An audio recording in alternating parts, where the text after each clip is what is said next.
Assalomu alaykum, hurmatli tinglovchilar. Bugungi suhbatimiz mastaka yog'i foydalari haqida bo'ladi.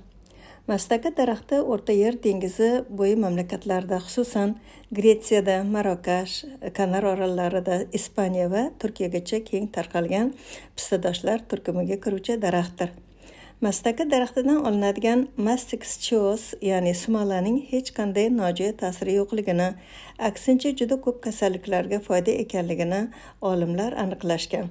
Mastic schios, ya'ni mastakani smolasi har qanday turdagi bakteriyalarga, helikobakteriya, stafilokokk, kandida, salmonella kabi ko'plab bakteriya va boshqa patogenlarni turlarini yo'q qilishda shifobaxsh xususiyatlari hamda ularning samaradorligi va alohida o'ringa egaligi fanda tasdiqlangan.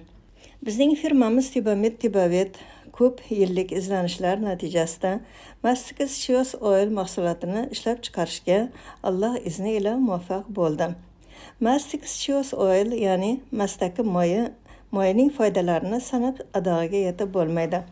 Yuqori nafas yo'llari shamollashi, gripp, tomoq og'rig'i, sinusit, bronxit, oshqozon ichak trakti, jigar, buyrak, oshqozon osti bezi, disbakterioz, yurak-qon tomir kasalliklari, qondagi xolesterin miqdorini kamaytirish, osteoxondroz, artroz, og'iz bo'shlig'i, shilliq qavat kasalliklari, stomatit, kandidoz, siydik yo'llari yallig'lanish kasalliklari, gemoroy va boshqa kasalliklarni turlarini hamda asab tizimlari kasalliklarini, miya faoliyatini yaxshilash, xotirani kuchaytirish, ko'ngil aynashini yo'qotish uchun manfaatlidir.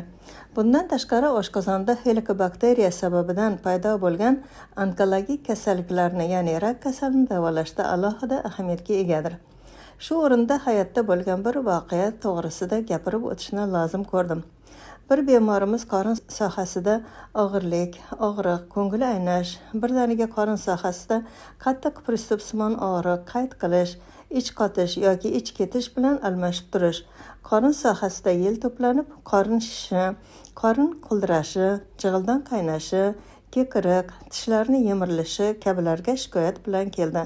Biz bemorga Helicobacter pyloriga tekshiruvga borishni tavsiya qildik. Bemorda shu bakteriya borligi tekshiruv natijasida ma'lum bo'ldi. Unga Tibamet ishlab chiqargan mastic schios oil mahsulotimizni tavsiya qildik. 15-20 kun ichgach bu kasallikdan butunlay tuzalib ketdi. Helicobacter o'z vaqtida davolanmasa limfoma va oshqozon raki kasalliklarini kelib chiqishiga sabab bo'ladi. Helicobacter xavfli bakteriya bo'lgandan o'z vaqtida davolanish og'ir kasalliklarni oldini olishda yordam beradi. O'z sog'lig'ingizni qadriga yeting. Yuqoridagi holatlar yuzaga kelganda darhol tekshiruv o'tkazib davolanishga kirishing. Tibamet siz bilan. Sizchi? Shu bilan bugungi suhbatimizni yakuniga yetkazamiz. Siz azizlarga sihat, salomatlik, ofiyat tilagan holda xayrlashamiz. Omon bo'linglar.